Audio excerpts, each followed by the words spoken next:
Well, hi, everybody. Welcome. Good to see you all here on Zoom.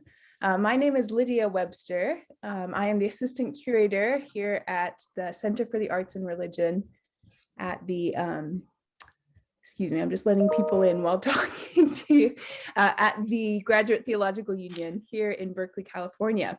I am so delighted to see you all here and welcome you to this talk given by Dr. Ashley Bacchi, who is Assistant Professor of Jewish History and Ancient Mediterranean Religions at Starr King School for the Ministry. Today, Dr. Bacchi is going to be leading us in a very timely discussion of the role that Hellenistic art can play in combating both racism and sexism. So before we get started, I just quickly want to let you know about what we do here at CARE. So there's two of us here on staff, me and Dr. Elizabeth Pena, who is the director of CARE and also currently serving as the interim dean of the GTU. At CARE, we offer courses and workshops in the arts for GTU students and the wider community, arts exhibitions, both online and in person, arts-related events, mostly all online like this nowadays, and we do also offer grants for GTU students.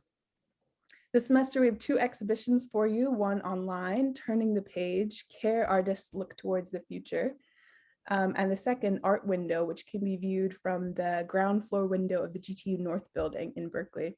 And I'll put links to learn more about both of those in the chat box in a bit. The other thing is for this whole talk, put your questions in the chat box, if you will, and then we will get to those at the end of Dr. Bacchi's talk. All right, well, thank you again, everybody, for joining us. And thank you, Dr. Bacchi, for the talk that we're about to hear. So I'll let you take it away. Wonderful. So I'm going to share my screen. Do that right now.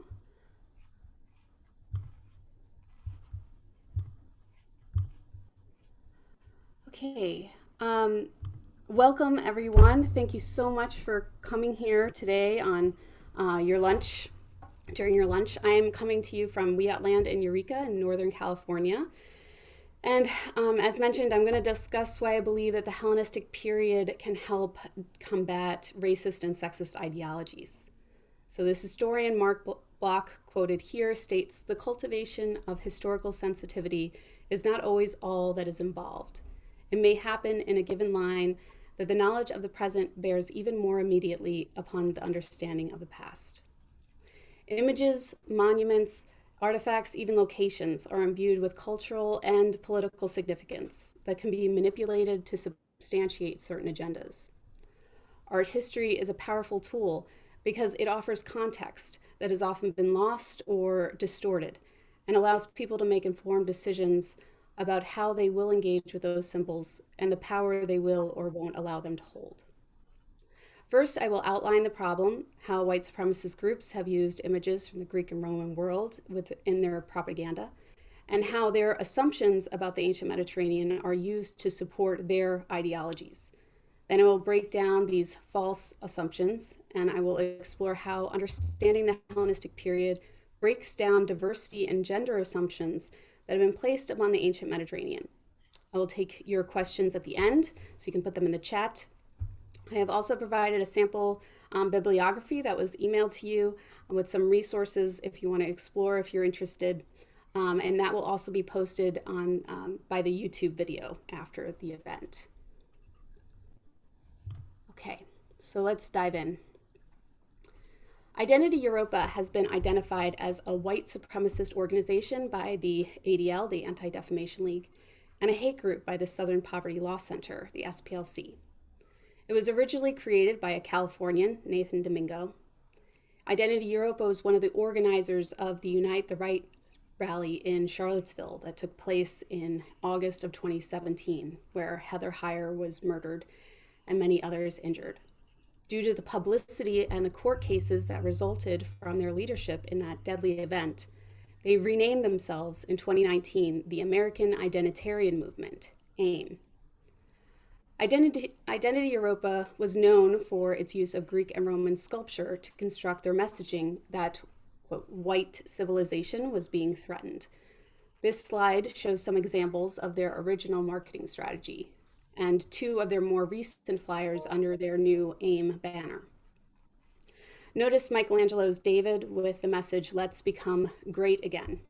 This is a Renaissance piece dating to the early 1500s, inspired by Greek sculpture, and has been noted as demonstrating Identity Europa's lack of art history. It depicts the biblical King David. The irony of using a sculpture depicting a Jewish king for a group that has clearly stated its anti-Semitic views and prohibits members, if they have any Jewish ancestry, quickly circulated once the posters began to get more national attention, likely one of the reasons they discontinued its use.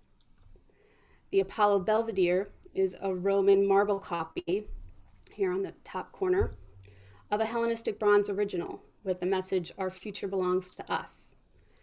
This piece does have a history of being misused to support white supremacist ideologies. We will discuss this more in a few slides. And the last is of Hercules with the message, "Protect your heritage." These images were chosen because they were viewed by the hate group as representing ideal white male strength, the white marble adding gravitas and seeming authority to claims that white civilization and culture exist, is ancient, powerful, and needs to be preserved. Dr. Sarah Bond is one among a number of scholars that have publicly corrected hate groups' interpretation of Greek and Roman symbols by drawing attention to the diversity of the ancient Mediterranean. Bond and others have worked diligently in trying to reach a wider audience by writing articles in more popular online venues that are more accessible to the public in order for more people to understand the diversity of the ancient Mediterranean. Bond received death threats after she discussed polychromy, the history that white marble was originally colorfully painted. I have links to a variety of those online publications on the topics in the handout and encourage you to check them out. The Anti-Defamation League reports that, quote, "Under the AIM banner, the group moved away from the European-focused propaganda in favor of a message advocating for the preservation of white culture under the guise of American patriotism. The new propaganda includes phrases such as defend America, nationalism, not globalism, protect American workers, diversity destroys nations, and embrace your identity," end quote. I believe Bond's efforts, as well as those of other historians, classicists, and art historians who have contextualized Greek and Roman sculpture, architecture, and history in public forums, were influential in the rebranding of the original marketing strategy of Identity Europa into its current iteration as AIM, as raising awareness of a multidimensional Mediterranean history began to be seen as working against the white supremacist message. While Greek and Roman images may not be a part of AIM's new campaign, I believe a more widespread understanding of the Hellenistic period can similarly contribute to the dismantling of racist and sexist ideologies promoted by white supremacists and their construction of whiteness.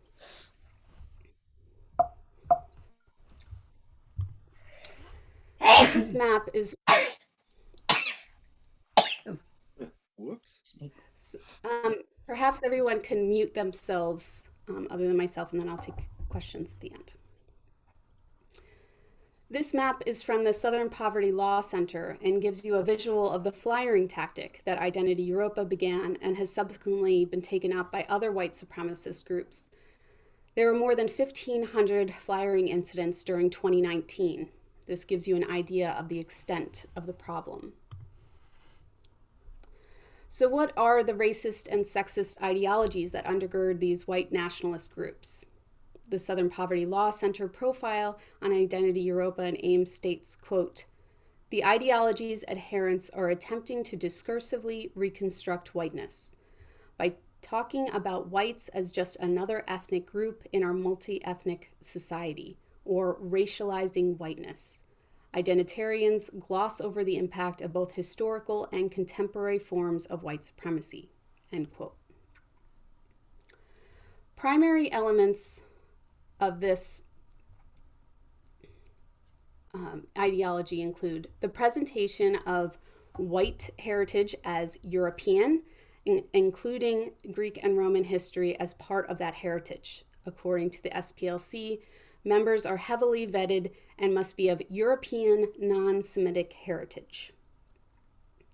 Its anti-immigration stance meant to prevent mixing, a position that pulls from the pseudoscientific quest for racial purity.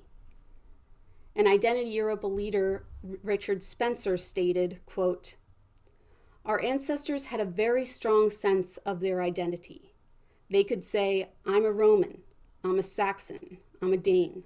Some could say, I'm a European. To be exiled from their communities would have been a fate worse than death.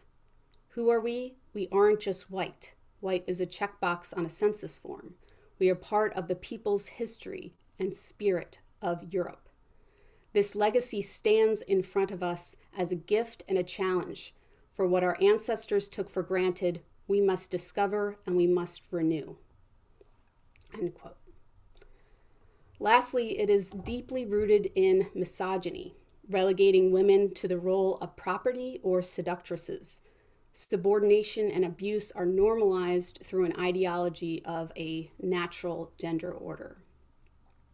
Jessica Reeves, a researcher for the Anti-Defamation League, told CNN, quote, "The alt-right is far more hostile to women than previous iterations of the white supremacy movement.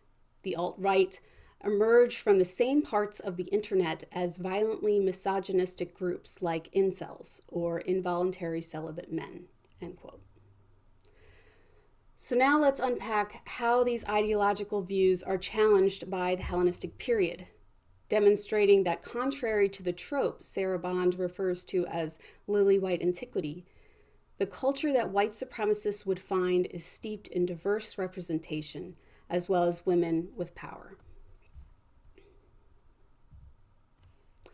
The Hellenistic period typically refers to the time from the death of Alexander of Macedon in 323 BCE to Octavian's conquering of Egypt in 30 BCE.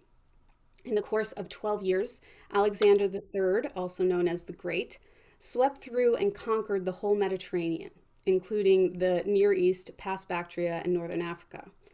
After Alexander died, his empire was broken up into smaller kingdoms that were run by his successors. The Achaemenid Empire, better known as the Persian Empire, had already conquered most of this territory starting in the 6th century BCE. Acknowledging this helps decenter us from the history of great men model and shows how the Macedonian Empire and the Hellenistic period was part of a pre-existing network that was under new leadership, which in turn did promote more movements across the wide expanse than had been seen before, but many people have the impression of Alexander or even the later Roman Empire as groundbreaking, coming up out of nowhere. But neither would have been able to succeed the way that they did without the imperial infrastructure first set by this ancient Persian Empire. This is important because in the whitewashing of Greek and Roman history, the Persian Empire has often been presented as the ultimate other in the Western cultural imagination, as an enemy that had to be defeated, and as such has not been given proper acknowledgement. Hellenistic culture, as well as Roman culture, was influenced by Persian culture, especially in regard to royal and imperial models and policies. This is particularly important because white nationalist identitarian ideologies look to imperial Rome as a model for domination of white supremacist rule. They see the success of the Roman Empire as one of racial superiority, and some have wrongly tied its downfall to immigration. To these groups, being an ancient Roman meant being white, like the marble statues that they have seen in museums. But the ancient Mediterranean was an interconnected landscape. Trade and immigration, both forced and voluntary, was a normal part of life, and to be a Roman did not reflect a modern racial identity, but rather to state, I am a Roman, was to make a statement about one's recognized citizenship status and the rights that went along with that. And that citizenship was not based on skin tone. The majority of people would have been various shades of brown, not white, as the Hellenistic world and the later Roman Empire was not, as white supremacists imagine, an Anglo-Saxon phenomenon, but a Mediterranean, African, and Near Eastern one.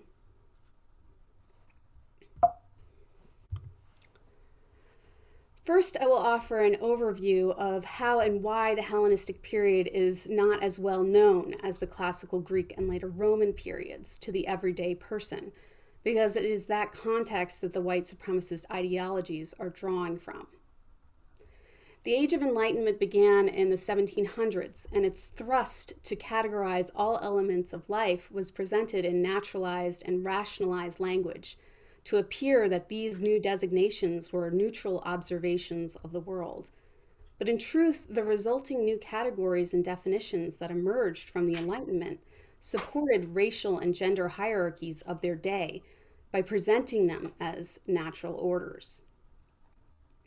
J.J. Winckelmann, sometimes referred to as the father of art history, wrote the History of Art of Antiquity in 1764 and presented a theory of growth and decline of artistic periods. Winckelmann viewed the late classical Greek phase as ideal because he felt it captured flesh and movement, which he categorized as the beautiful and flowing stage of art history.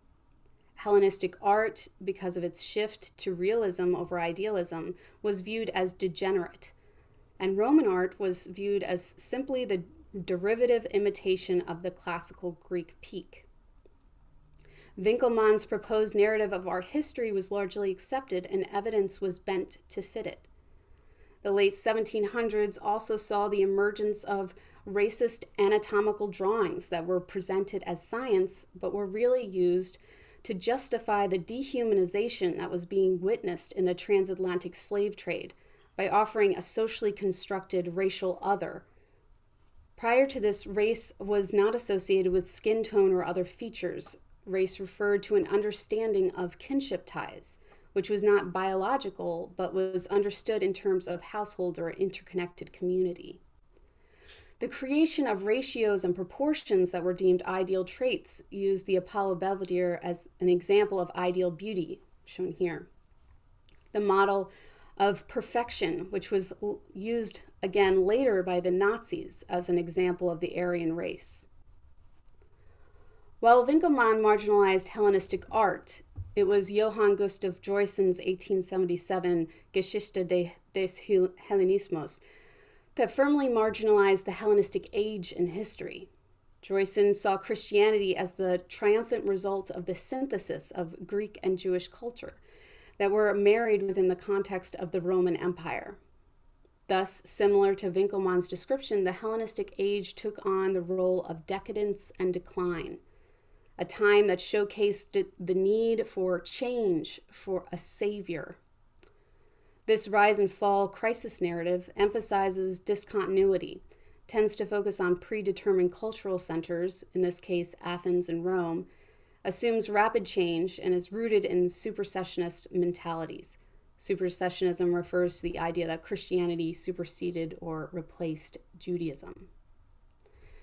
This is at play in the reception of the Hellenistic period, because this period was traditionally portrayed as an intertestamental period, a world that facilitated the need for order and redemption, a need that was answered with the Roman Empire and by Christianity. The 1800s saw the rise of the Visenshaft Movement in Germany. It created many of the academic fields that we have today, and it presented itself as objective, but it was a reflection of its creators and their ideological views of the world as wealthy Christian German men that were molded by a sense of racial and gender superiority. A lot of evidence from the Hellenistic period that contradicted their worldviews was dismissed or begrudgingly acknowledged with the view that it was atypical or anomalous. This influenced the development of classics as an academic discipline as well, which has traditionally focused on two bodies of literature, archaic and classical Greek texts representing the golden age of Greek literature, and Roman imperial Latin literature. Early scholarship framed the golden age as ending with Alexander the Great, and Hellenistic literature was viewed as inconsequential in comparison. art history, history, and classics were all formed with the concept that the Hellenistic period was a time to marginalize or ignore. A lot was invested ideologically in maintaining the rise and fall narrative in the early 1900s because it supported a salvation type narrative for Roman imperialism, which was then championed by rising fascist regimes in Germany and Italy by Hitler and Mussolini, who saw themselves as the new Roman Empire. Roman marble copies of Hellenistic Greek bronzes were used to promote and support a theory of racial superiority. Germany laid claim to the classical Greek ideal as their ideal, and the Nazis of the Third Reich promoted themselves as a superior Aryan race who was destined to conquer and to dominate, to save the world from the diversity and chaos. They promoted the rise of neoclassical art and made ancient Greeks honorary Aryans. This did not, however, extend to modern-day Greeks, who were seen as the product of immigration and not representative of their ancient heritage from the viewpoint of the Nazis. Recent scholarship has refocused on the Hellenistic period. Re-examination of resources previously dismissed or suppressed, as well as new finds, has allowed scholars to understand the ancient world more on its own terms rather than the ones that have been imposed upon it, offering numerous studies that have completely changed the perception of the period for those that are within the field. But we have to acknowledge and unpack the ways that the categorizations and biases of the 18th, 19th, and early 20th century still impact the public's lack of knowledge of the Hellenistic Mediterranean. There is still much work to be done, and scholars need to work harder at getting the information we do know out to a wider audience, especially because outdated scholarship is out of copyright and available for free on the internet, and its biases are used as a treasure trove for white supremacists that look to 18th, 19th, and early 20th century scholarship as academic validation for their construction of whiteness. A scan of textbooks on Greek history still marginalize the Hellenistic period. There is still an ingrained focus on classical Athens and imperial Rome in classrooms, even though research-wise, this is not the case. Suzanne Spencer Wood wrote, quote, "Androcentrism can be metaphorically understood as an onion with multiple layers of reinforcing biases, from the surface of supposedly ungendered discourse through gender binary stereotypes to deeper biases in methods, paradigms, concepts, and language." This image of peeling the androcentric onion is true as well for racism. The history of socially constructed systems of oppression based on gender and race are interconnected, woven from the same context of justifying and naturalizing a hierarchy, and by acknowledging they are socially constructed, we begin the peeling process.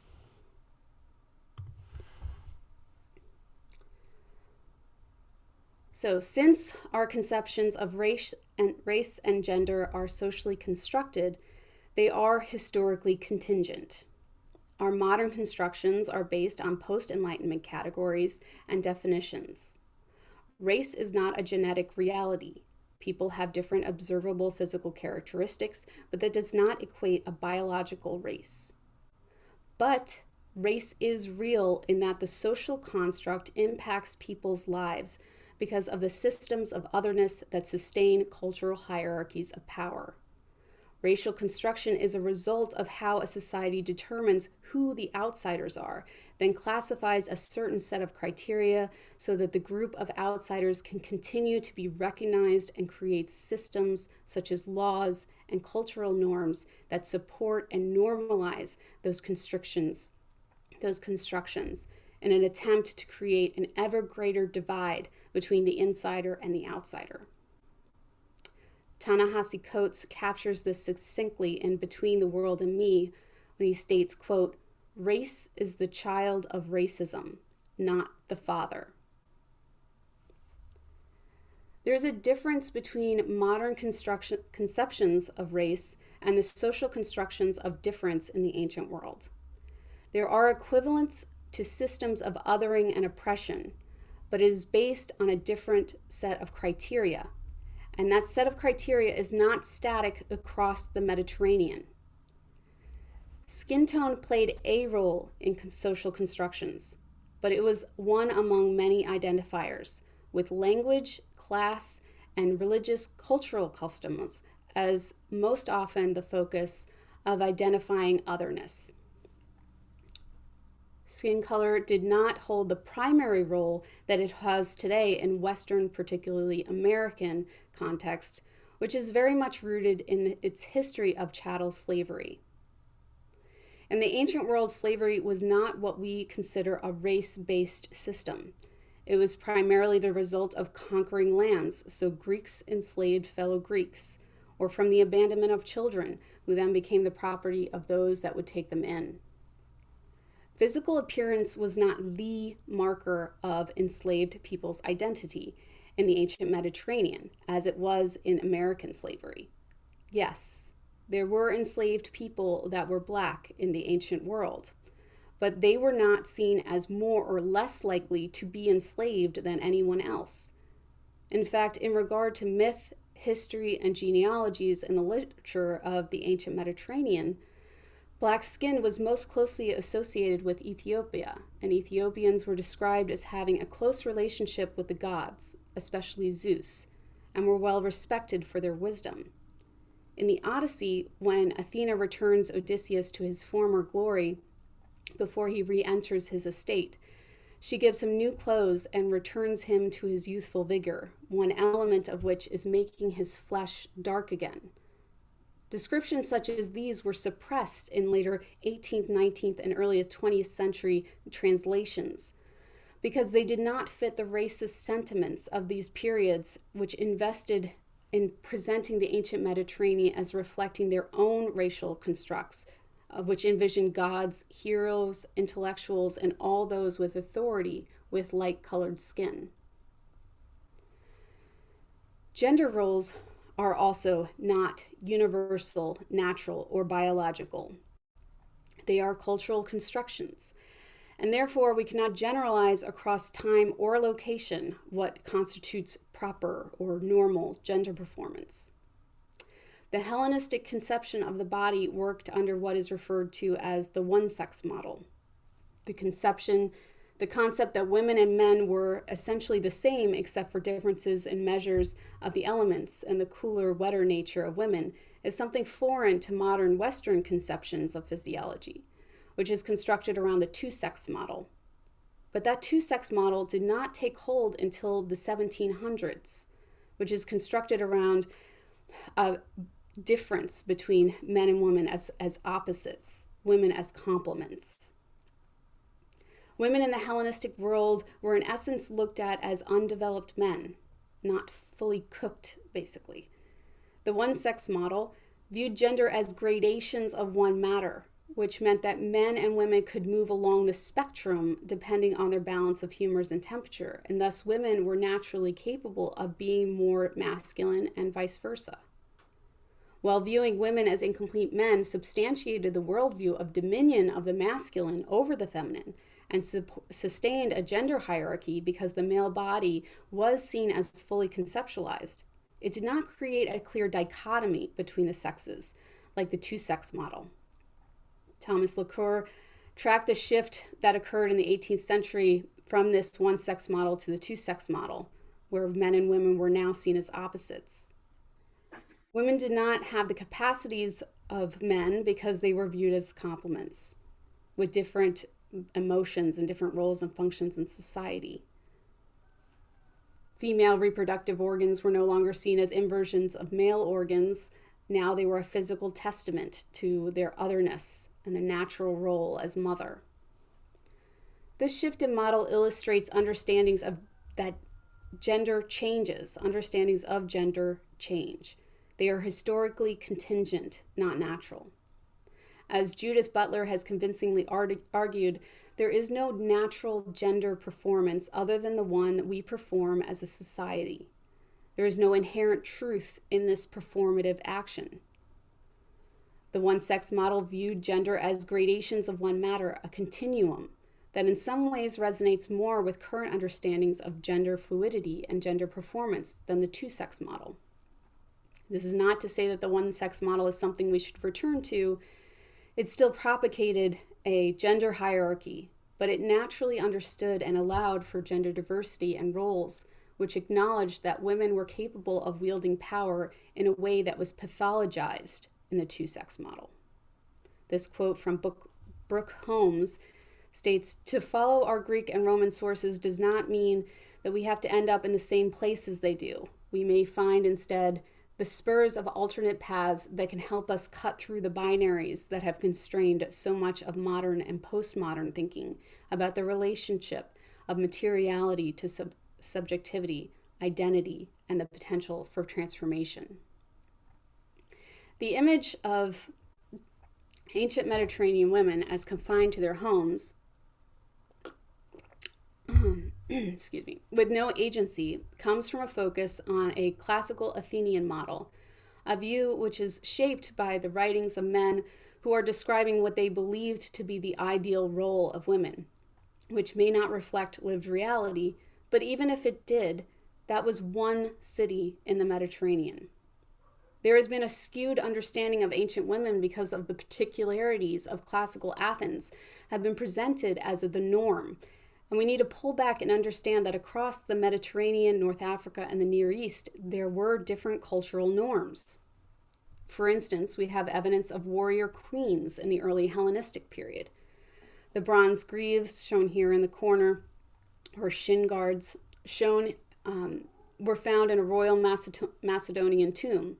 And there are at least 3 royal women that they could have belonged to in that kingdom that were known for fighting in the battlefield.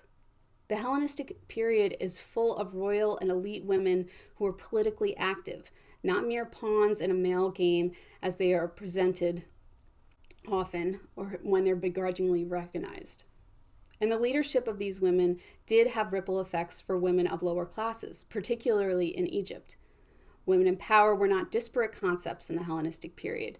This does not mean that the Hellenistic world was a utopia, but it does mean that research has shown that the history of the Mediterranean was presented in a certain way for a long time in order to support and sustain constructions of race and gender roles that was different from their original context. We have to acknowledge the ways in which our culture has instilled biases in us in order to move forward. Dr. Ibrahim Kendi wrote, quote, "The heartbeat of racism is denial. The heartbeat of anti-racism is confession," end quote. Peeling the onion is pulling back and acknowledging modern assumptions and constructions so that we can start understanding the Hellenistic Mediterranean systems that were at play. Where once we would expect to find a world full of white men with women locked up inside, we now find an ethnically diverse world with a variety of gender performances at play, depending on location.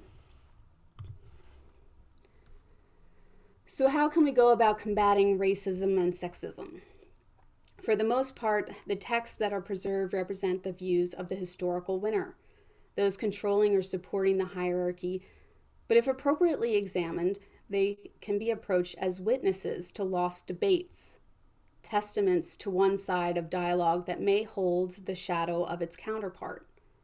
Material artifacts are not solely the domain of the winner. Archaeology can offer us insight into the practicalities of daily life and lived experience that literature does not address or that are not presented in what the writer deems as the cultural ideal.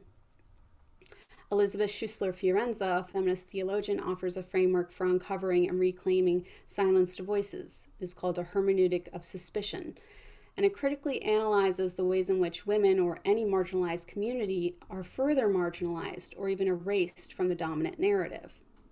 The model signifies the need to be suspicious of the dominant white, cis male-focused narrative, and questions the ways in which gender is operative, whether or not it has previously been acknowledged.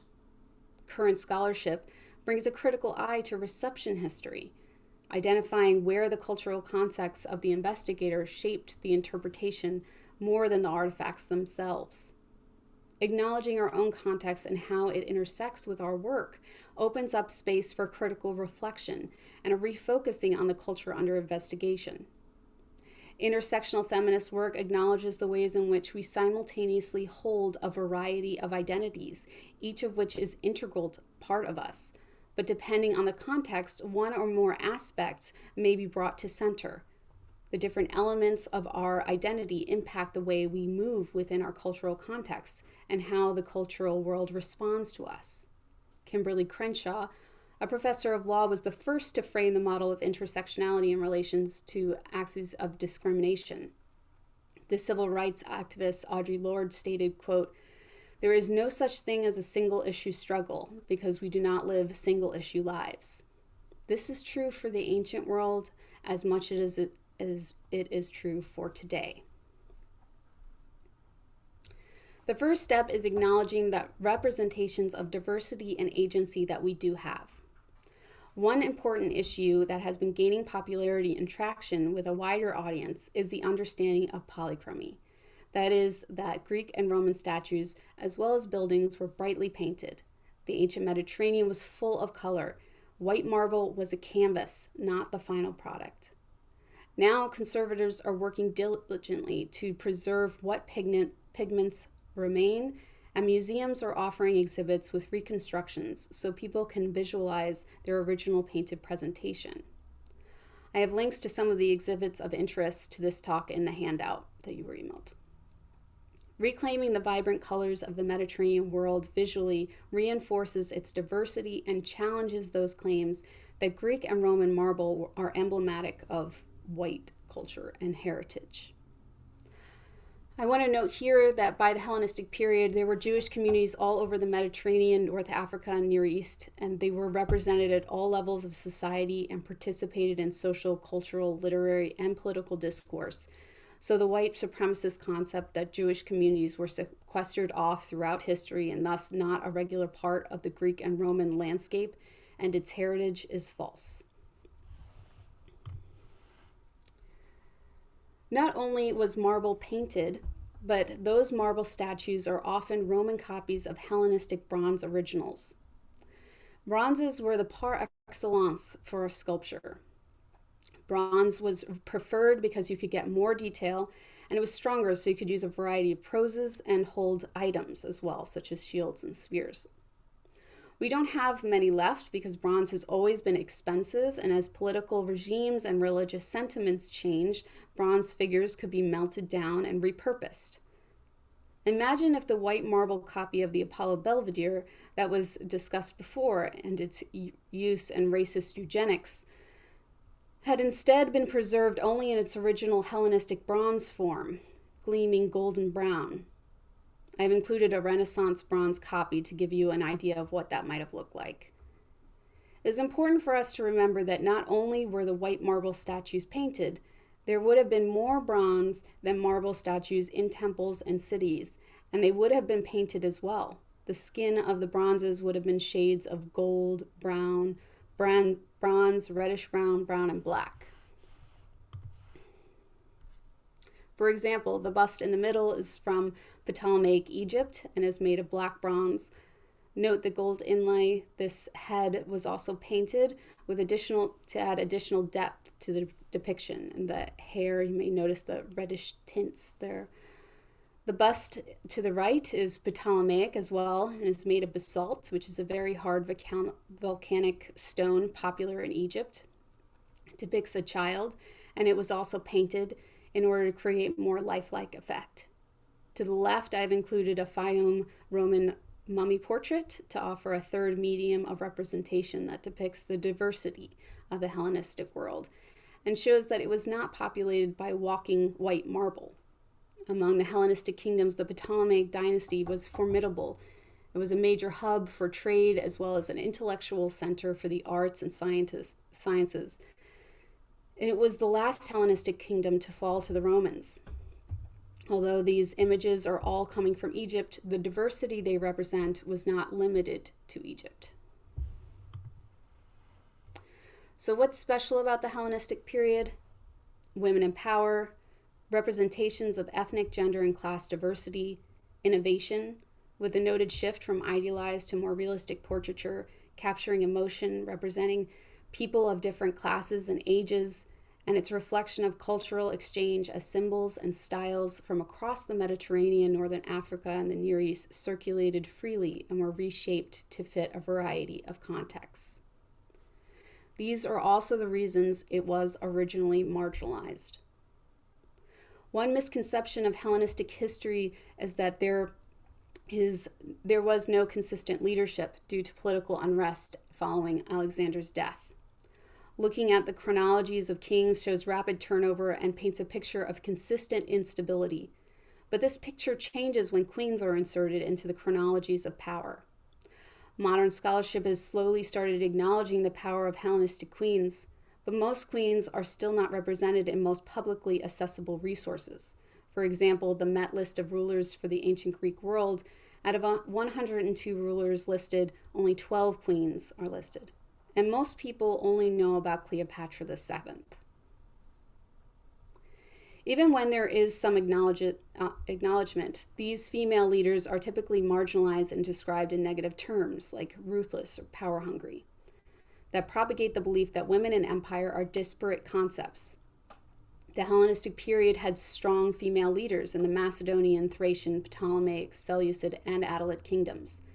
Queens often ruled alongside more than one husband, and sometimes in more than one region of the Hellenistic world, and then ruled on behalf of their young sons, resulting in a rule that could be 3 times or more longer than the typical king. They offered sanctuary dedications in their own as well as other kingdoms, owned land and accumulated wealth. Their reputations as benefactresses could spread from one location to another. The dynastic cults allowed them to continue having a presence in the cultural imagination of the people. For example, the 2 coins shown here are of Arsinoe II. She was the daughter of Ptolemy I, Soter, and Bernike I. She married Lysimachus of Thrace, and the coin to the left represents her as a queen of the city of Ephesus, which Lysimachus had renamed Arsinoea, evoking the patron goddess of the city, Artemis, with her signature bow and quiver on the other side of the coin. Arsinoe was involved in treaties and diplomatic expeditions with Lysimachus, and she is the first queen to be publicly honored in official documents as a basilissa, or royal woman, more commonly translated queen. The gold coin to the right is from her later marriage to her brother Ptolemy II. Sometimes Arsinoe's iconographic program is geared specifically with a Greek or an Egyptian aesthetic and sometimes she combines elements of the two. For example, in Greek mythology, the cornucopia was associated with the she-goat Amalthea, the nurturer of the infant Zeus on Crete.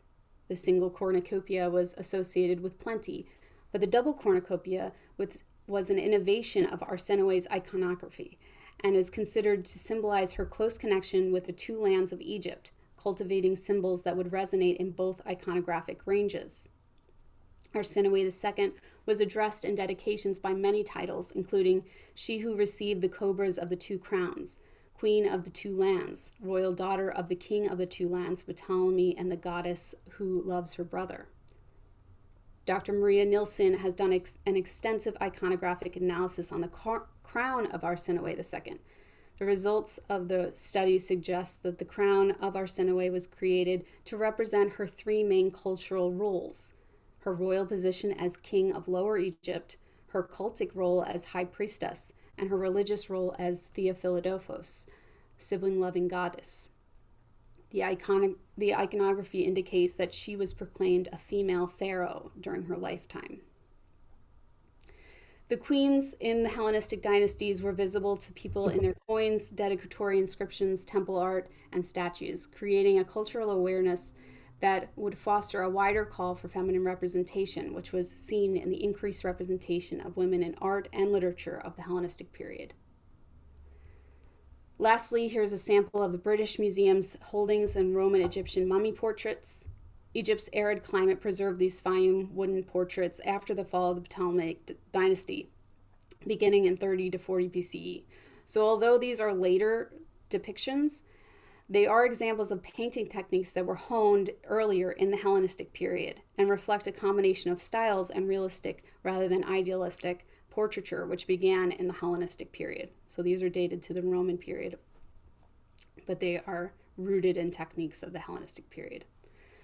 The Met exhibit Ancient Faces writes, quote, "Of these two strands, the Greek painting tradition and the Egyptian funerary beliefs, the sophistication of the first and the intensity of the second combine to produce moments of breathtaking beauty and unsettling presence," end quote. These portraits allow us to get a glimpse into what everyday people look like in Hellenistic and Roman Egypt. But this is not just about Egypt. The Mediterranean would have been full of faces just like this, and royal female power and agency was just as much a part of the Hellenistic landscape as painted marble and bronzes. All right, so thank you. I'll take questions. Let me stop share. Okay.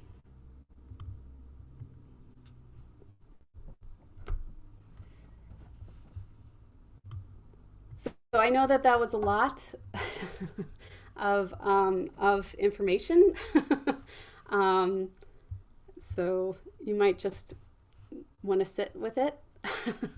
But if you have any questions, feel free to ask. I taught a course in the fall on gender, power, and Hellenistic art, and I'm going to put a link to that syllabus in the chat, along with my email address in case you have any questions that come to you after, if you'd like to contact me. Dr. Bacchi, I had put a question in the chat, and I was wondering if you could address that.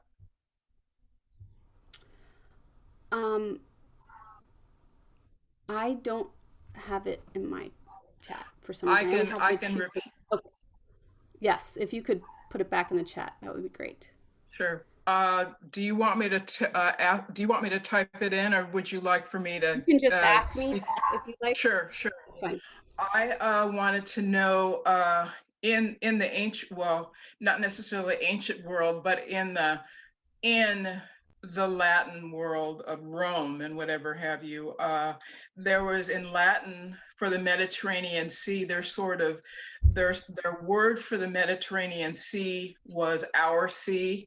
And to my mind, that's sort of like that's very colonial and very brutal. It's, terms that entities or countries we know today or areas, geopolitical areas, the Levant, North Africa, Greece, that is saying, to my mind, that as colonizers, the folks who made up the term our sea or Mare Nostrum were saying that these countries, these people, and the sea are ours. And I was thinking back to the beginning of your talk about the misrepresentation of statues and that sort of art as being of one so-called white culture, when in point of fact they took in a number of groups of folks, races, if you will. And I was wondering if you could open that up in terms of who owned whom and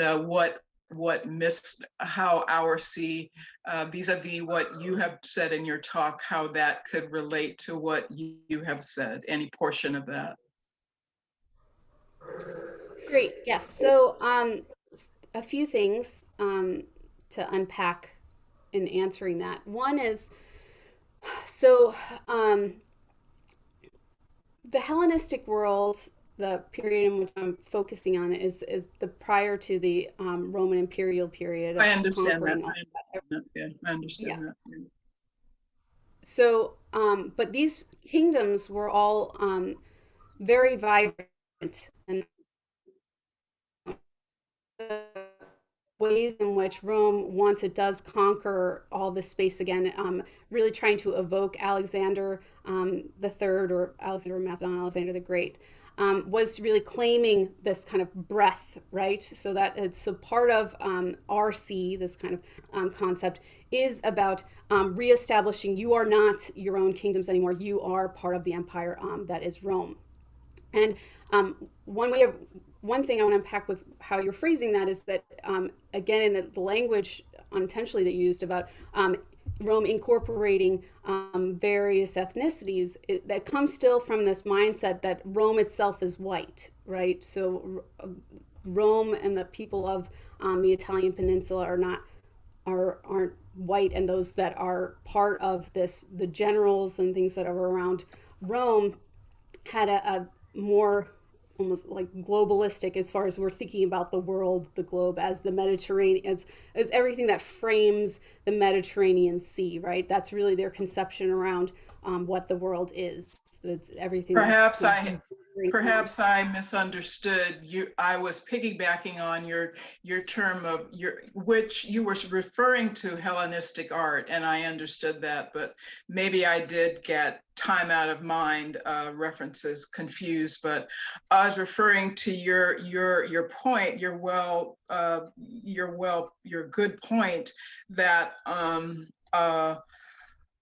these white supremacist groups are looking at a white marble statue and not realizing the diversity of peoples that they look at that, they look at a Hellenistic statue, they look at that and they see white only, but in point of fact there was a diversity of people. That's pretty much what I was trying to attach onto. And yeah. So when it comes to, and there has been work on, just as I was talking about the frames of different constructions around gender and race, and so our constructions around colonial mindsets, it's a little bit different for the ancient world. It's correct. This is a conquering mindset that Rome is propagating out. It's not the first time that that's happening. So the ancient world, again, I talked earlier in my talk about the Persian Empire and having control over that wide expanse, and then Alexander the Great, so the Macedonian Empire. So this is something that's within a cycle. The mentalities around colonialists, when we think of colonialist thought, we also often think about English, this kind of English colonialism, which would really impose English culture onto its various conquered spaces. Whereas in the ancient world, what we see with Alexander the Great and with the Roman conquering is that there's an integration of those symbols into the space. So you don't say, okay, now everything is Roman, right? Or you don't say everything is Greek. But Alexander is portraying himself with, as a pharaoh in a traditional pharaoh space. We see that again when there's Roman emperors that kind of take in this garb. There's work being done currently on how that is, that's still almost kind of this. How we can use our modern terms around in our discussions around colonialism for the ancient world in a way that acknowledges the ways that's being imposed. These kind of cultural dynamics are being pushed and pulled, but it's a different framework than kind of later English. Again, this kind of imperialism. So we do have to be kind of suss out those differences in order to really get to what we're to what applies and what doesn't. And sometimes it's just it's an issue of just understanding the context a little bit, nuancing the terms, or being clear around definitions. So thank you so much. I don't want to take up all the time, but I'm just saying I come from an old-fashioned Latinist background, and I understand that I need to be brought up to speed. So yes, thank you so much, and thank you for. It's a great question, and the handout has some points to some scholars that are working on various issues, and then and that'll be posted. It was I don't think I got. I don't think I got a hand. Well, it'll be posted with this video on the GTU YouTube page. And you can always email me too if you'd like further resources on things. I'll make sure everybody gets the handout too. Unfortunately, you can usually share a file in the chat, but it's just not happening today. So I'll make sure that everybody who's on the call today gets that handout after. I think Dr. Elizabeth Pena wanted to quickly say something, so I'll just pass over to her. Thanks, Lydia. Thank you so much, Dr. Bacchi, for your talk. It's really, you're dealing with such an important topic that a lot of us are talking about right now for obvious reasons. And so it's really appreciate you giving us a chance to really get into it and look back to where we came from, where a lot of this came from.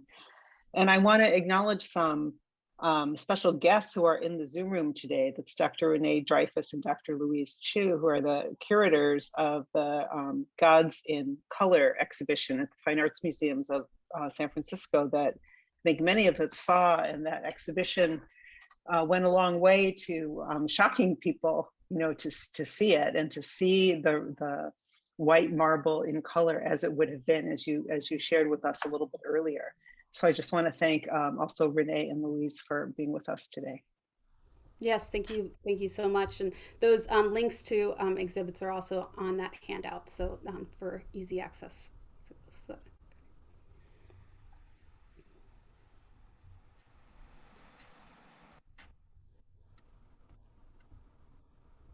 Well, we do still have a couple of minutes, so if there are any final questions for Dr. Bacchi, now is the time to either say them out loud or put them in the chat.